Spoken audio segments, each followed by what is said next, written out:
রাজনীতির টার্নিং পয়েন্টে জনাব তারেক রহমান।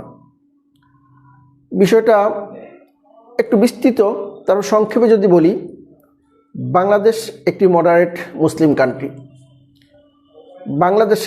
বাংলাদেশকে নিয়ে ভারত, চীন, পাকিস্তান, আমেরিকা, বিশ্বের অনেক রাষ্ট্রের এখানে আগ্রহ আছে। বাংলাদেশের যে বর্তমান রাজনৈতিক পরিস্থিতি, যেভাবে বাংলাদেশ এগিয়ে যাচ্ছে, এখানে একটি মুসলিম সেন্টিমেন্টের একটি গণজাগরণ সৃষ্টি হতে পারে, ইসলামিক গণজাগরণ সৃষ্টি হতে পারে বলে পশ্চিমা শক্তিগুলো এখানে তারা আশঙ্কায় আছেন। তারা কোনোভাবেই চান না যে এখানে ধর্মীয়ভাবে কোনো রকমের গণজাগরণ সৃষ্টি হোক, এই রাষ্ট্রটি সেভাবে পরিচালিত হোক। আমরা লক্ষ্য করি, বেগম খালেদা জিয়া যখন অসুস্থ, তখন গণচীন তার চিকিৎসক দলকে বাংলাদেশে পাঠিয়েছেন। বেগম খালেদা জিয়াকে চায়না নিয়ে যে চিকিৎসা করতে চেয়েছেন। শাহবাজ শরীফ, পাকিস্তানের প্রেসিডেন্ট, তিনি উদ্বেগ জানিয়েছেন, সব ধরনের সহযোগিতার আশ্বাস দিয়েছেন। এমনকি নরেন্দ্র মোদি, যে মোদি এবং ভারত গত 17 বছর আগে থেকে আজ পর্যন্ত বিএনপির ব্যাপারে কোনো রকম আগ্রহ দেখাননি, বিএনপির ক্ষতি হতে পারে এরকম সব কিছু তারা করেছেন।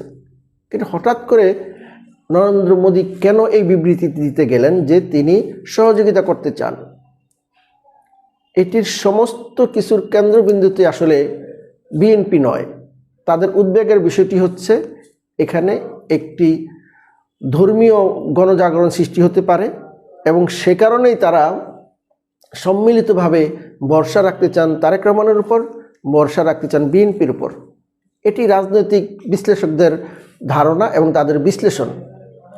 বাংলাদেশকে তার গণতান্ত্রিক প্রগতিশীল যে চরিত্র, সেটি বজায় রাখতে গেলে, মডার্ন চিন্তা চেতনায় চলতে গেলে এবং সাংবিধানিক যে বিধিবদ্ধ বিষয় আশয়গুলি আছে, ওগুলি ভ্যালু ঠিক রাখতে গেলে, মুক্তিযুদ্ধের চেতনা এবং জুলাই চেতনা সব কিছু মিলে একটি মডার্ন মুসলিম কান্ট্রি হিসেবে বাংলাদেশ যদি সামনে এগিয়ে যেতে চায়, তাহলে আন্তর্জাতিক বিশ্বের আস্থা কিন্তু তারেক রহমানের প্রতি, অন্য কোনো দিকে নয়।